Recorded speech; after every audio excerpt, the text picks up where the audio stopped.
The year 2020 will be a defining year in my life, for better or worse. For me, I have a love-hate relationship with 2020. I think everyone thinks that, regardless of what their lives are. I love 2020 because of specific events in my life. I also hate 2020 because of specific events that happened in society. I went into detail with most of my complaints with people complaining about 2020 in a community post. I'm going to say this. I think it's really bad for people to say that 2020 is a terrible year because of the fact that their most anticipated movies are delayed or pushed to VOD. I'm going to make this clear too. I got tired of VOD after 2 to 3 movies being pushed to VOD. I would say that 2020 is disappointing in how humanity has dealt with everything like the Black Lives Matter movement, everything regarding the COVID pandemic, and everything in regards to content being created. Let's talk about the Black Lives Matter movement first. It started with 2 innocent black people getting killed by police brutality, George Floyd and Breonna Taylor. George Floyd was killed by a police officer named Derek Chauvin, kneeled on his neck while he continually said that he couldn't breathe. It was a heartbreaking moment for so many people. Breonna Taylor was killed at night while she was sleeping by Louisville Metro Police Department officers Jonathan Mattingly, Brett Hankison, and Miles Cosgrove. Keep in mind, both of them were young. George Floyd was 46 and Breonna Taylor was 26. After that moment, so many people wanted the cops who killed either of them to pay for what they did. What happened in courts didn't help these issues either. Chauvin was fired and was charged with second-degree unintentional murder and second-degree manslaughter, but he was released on bail October 7th and his trial is still pending to this day.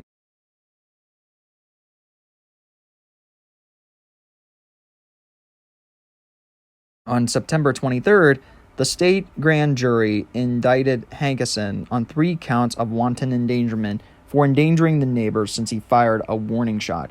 None of the officers were charged for death. When the recordings of what happened that night came to light, it showed that the jury was never presented with any homicide charges against the officers that killed her, contrary to the statements of the prosecutors in the case. The way these officers' cases were handled made it seem like they got off scot-free with their murders. Because of this, the protests went rampant. I was, and still am, in favor of the protests, but considering that COVID-19 was involved at this point, it was risky. This was especially bad between people who were just protesting because they were following their Amendment 1 right to peaceably assemble, and people who took advantage of the protest to loot things. There were also times when the police killed protesters. This, to me, is wrong on every level. I understand that the police can take care of the crowd and make sure that the protesters don't get violent, but not at the sake of killing them. Also, I think we need to talk about another thing people did during the protest. The whole All Lives Matter thing. When people say all lives matter when it comes to saving black lives, it feels disrespectful in many different ways. That'd be like if I made a situation all about me when someone's family member died. We, as a society, apparently made all lives matter because people thought we were saying that black people are better than every other race. What about the Black Lives Matter protests suggested that? That's a legit question I have. The entire point of the Black Lives Matter protest is that everyone is equal and that black people don't deserve to be unfairly treated the way they're being treated. Humanity did these protests because these 2 people were unjustly killed when they were innocent. This isn't just a thing that happened months ago either. Thanks to Spectre tweeting about it, I've heard about Brandon Bernard and how he was executed. His last words were, "I'm sorry." It's not a thing where America or any other country has a racist problem, although it feels like that. It's that some people are corrupt, and we tend to take things too far, killing innocent people when they could just be jailed, especially when the crime they did wasn't anything that warrants killing them or stripping them of their lives. If people are wondering why some people are requesting that America rids itself of the death penalty, it all starts here. It's all really sad. It's also a really messy topic to talk about. Obviously, I hope that everything gets better and we learn from the error of our ways. I guess that's a lean into COVID-19. I already went on to talk about my lockdown story and talked about COVID back in March of 2020. When we all originally thought things weren't that bad. We were all affected by COVID one way or another. My senior year of high school was affected. Choir and band concerts were canceled. Competitions in music were canceled. School was pushed to remote learning. and graduations were done in a different way compared to what they normally were. The sad thing, though, is that this is the least of the effects of COVID-19. Some people die and even have their family members die. I had a friend in the Palmer group had a grandmother die, and I have a reviewer friend who has a grandparent in the hospital, and because of COVID-19 restrictions, could not go see that grandparent. Some people suffered mentally from depression, anxiety, and more. Let's also not forget what some people went through, with things like substance abuse with alcohol and drugs, domestic abuse in some situations, suicide rates going up, calls to the hotline going up with suicide or mental troubles, dental or doctoral work being canceled, and even entertainment venues were delayed and closed down. Things were confusing with the whole mask debacle and many other different things. Here's the main point I want to get across. A friend who's going to school I used to go to explained this situation better than I ever could. 2020 has been rough. It has hurt families, friends, neighbors, colleagues, small businesses, and so much more. But the one thing that seems to have everyone divided is the issue on masks or face coverings. The mask mandate was never put in place to cure COVID-19, but rather stop the spread of it. I think that's what some people don't understand. The reason we have to wear one is to keep the germs that come out of our mouth from getting on other people. These germs may contain the virus. It isn't just another sickness that people are making up.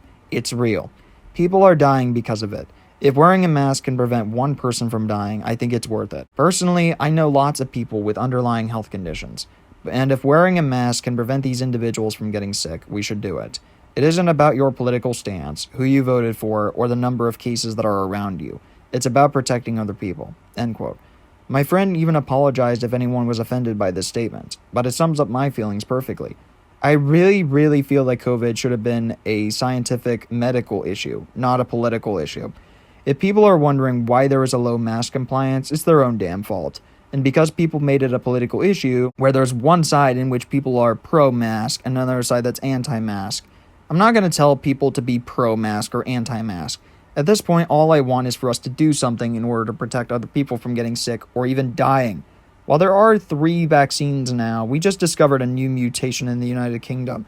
All I can say right now is that we're on the road to getting better, and everything will go back to normal. Finally, let's talk about content creators and how they've deteriorated. There are 2 content creators that I enjoy a lot that took a turn for the worst in some way in 2020. First is Minilad, and the second is Mr. Enter. You may remember how I made 2 YouTube videos on the demonetized tour Minilad did. Well, in 2020, he was outed for sexting 2 or 3 female minors, as well as the moments that happened at Camp 17. Ever since those moments, and the decrease in quality in videos, I finally unsubscribed. I'm hoping that things get better, but I am depressed, since I really liked him and his content. Hey everyone, this is Preston in the editing phase, basically telling you that since then, Minilad has made an apology video. It has gotten disliked to hell, it's been on the trending page, and I don't know what's going to happen next. Anyway, I will stop talking and get you back to the video. As for Mr. Enter, I'm still subscribed to him, but all the political talk and the bitter attitude he has in regards to animated atrocities is taking a major tone for the worst, and I feel really bad for Enter, especially since his past editor, Sarah, I say past editor because he made a video called Why I Left Mr. Enter, went on to confess that Mr. Enter had panic attacks and couldn't sleep for days. His editor went on to convince him to go to the doctor, and he was finally sleeping again after getting medication. However, it would be 1 to 2 years later in which Mr. Enter would develop throat problems and wrist problems that would keep him from working, and he was burnt out from making Nickorama, which was a series where he reviewed every single Nicktoon every single day leading up to Christmas. I hope that everything gets better with Mr. Enter. Another content creator that I'm concerned about in many different ways is Lambo Rock Strikes Back. He's a critic that inspired me to create my own work and tackle entertainment. He's also my friend. Some of his rants are legitimately understandable and funny. His criticism is legit in some scenarios too. However, the main problem with him now is that he's complained about his area getting more coronavirus cases, as well as some specific movie and studio decisions. 1, he's complained about movies skipping theaters, which I understand, but it gets boring really quick. Look, I hate VOD too, especially when every movie so far has been changing to VOD. It sucks. However, I just wish people were happy that you actually get new movies. I also hate when he says, "This is the worst year of my life," because if COVID-19 didn't exist, then he wouldn't be saying this. No one would. I also hate when he says things like, "I hate when movies are released in December. They should be released in the summertime." Or, "Oh my god, Paramount is making a Clifford movie. This is childish and bullcrap. They should be making Sonic 2 instead." I get that those are his opinions, but it's annoying to hear those complaints. It makes him seem horribly petty. One thing critics need to understand nowadays, besides respecting others' opinions, is maturity. Someone like me, Spectre, or hell, even Dakota would never complain about these specific choices, and would be willing to wait if it means that they get to see a movie in theaters in the future. I'd rather watch new movies at home and not get sick to where it will affect me in the future and I could die at a young age whenever I get these. I've heard that people still got COVID through specific ways and died anyway, even when they stayed at home and followed safety measures. I'm being serious about his comments because not only do they taint the way he does criticism whenever he puts real life into it, by calling the news that coronavirus cases increased in his area and having another lockdown to which you won't see Wonder Woman 1984 in theaters a 0 out of 10, it taints the kind of critic he is as well as the kind of adult that he is. Why don't we focus on the fact that going out and seeing movies in theaters while COVID is going on could legitimately affect your life to the point where you have long-lasting health problems in the future, to where you could die at a young age, and to where you will be permanently affected otherwise, instead of the movies that will be coming to your theater soon enough, or even delayed to a home screen where you won't get sick. Lambo, buddy, I know exactly how you feel. The theater experience can never be replicated, and 2020 has been a stressful year, but you're letting this affect you way too much, as everyone else is. You're an amazing critic, and I like you as a friend, but I don't want you to get bitter and angry at something that isn't 2020's fault. Hell, COVID-19 is called COVID-19 because COVID came out in 2019. If COVID-19 and all these problems that arose never happened, 2020 would be an amazing year. Maybe even something that's one of a kind. I'm not trying to damn you, Lambo. You're an amazing critic, and I like you as a friend. I'm just trying to tell you this specifically because I don't want you to get bad. You're someone I look up to. You're someone who's inspired so many people. Your platform has the ability to speak out about so much stuff, and so many people watch you and agree with you. You also have the capability to know when you're going too far and taking things too seriously. When you made those Peppa Pig videos, you knew when it was going too far and when you took things too seriously. He made Peppa Pig videos saying that specific characters die, but what felt low was him making videos saying specific characters catch COVID-19 and die. He came out about how he doesn't want to do those videos anymore. I forgave him for it, and so many other people did as well. Also, another thing I call bull on is the fact that he calls seeing only 4 films pathetic. No one gets to make that comment when other people have seen no movies in theaters this year. The last time I saw a film in theaters was Star Wars: The Rise of Skywalker in 2019. I am seriously not looking forward to his 2020 rant, because I feel like it'll be ill-willed and giving 2020 crap when the year had absolutely nothing to do with how the year turned bad. It was what humanity did in terms with dealing with the virus itself, and the chaos of the protest. I'm sorry for getting so serious, especially since I do it rarely to be professional, but one thing that pisses me off is that everyone, or even most people, absolutely never look back on all the positives of 2020. The year doesn't have to be a negative thing and only a negative thing. People need to understand why we did the things we did. Understand that we screwed up when we screwed up in regards to dealing with the pandemic, and that things don't have to be negative all the time. Looking back on all the positives has helped me a lot. Graduation ceremonies, getting 1,000 subscribers, getting a community tab, having the subscribers and viewers I have today, seeing how much support I have. I even got emotional at this realization in my talking about my mental troubles video. So emotional that I cried on screen for the first time. Lambo and so many others don't talk about the positives, or if they do, they don't take it into consideration hard. Like, they go on to say, there were some positive moments, but so much of the year is shit. Like, Lambo, realize that you have 1,000 subscribers, that you have a community tab, and that so many people support you and want your opinions. Nobody ever asks me for my opinions on entertainment other than trolls. That you have a family and friends, including me, who care about you a lot and want you to get better, mentally and physically. Joining YouTube has been one of the best decisions I have ever made. It's helped me to grow an opinion, people who want to know my opinion on specific topics, and it's helped me to meet some of the bestest friends I have ever known and met.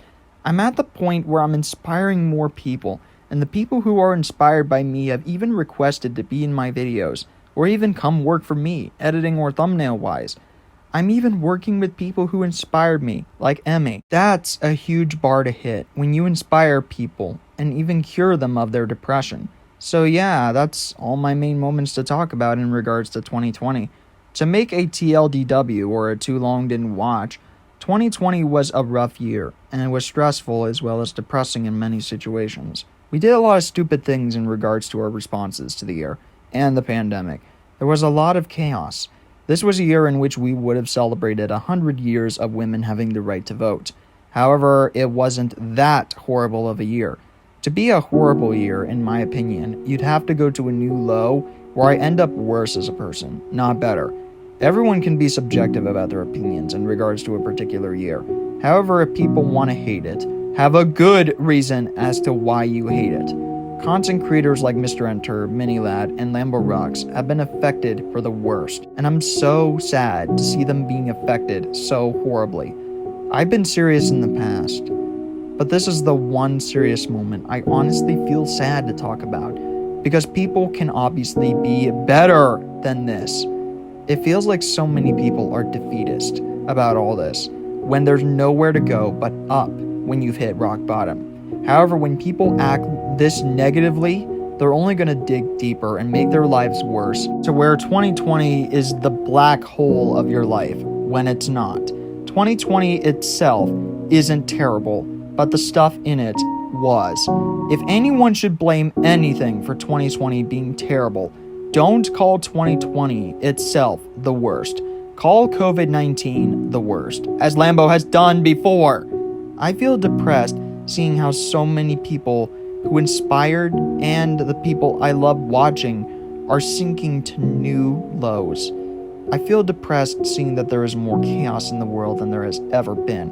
I feel depressed that so many families were split apart from the pandemic. I feel depressed to confess that this was honestly the most stressful year I have ever gone through. Not my worst, but it's a stressful one, even when a lot of positives happen. However, the fact that people are here for me, whether they are friends or family, and that films are still being made regardless of if it's in theaters or not, makes me feel more sane, and know that there is hope and love in the world when it doesn't feel like there is left. Even knowing that there are 3 vaccines for COVID that the world is mass producing and we're taking so many different possible options to curb the pandemic next year gives me a lot of hope that things will indeed get better in the future. I'm sorry that this video got so serious and emotional, but it had to be talked about in order to understand what we messed up at, as well as how we can get better. After all, a New Year's resolution is designed to help you get better and find new resolutions for next year and make everything going forward better. Thank you all so much for your support. I will always be grateful for everything, and I look forward to making new content next year.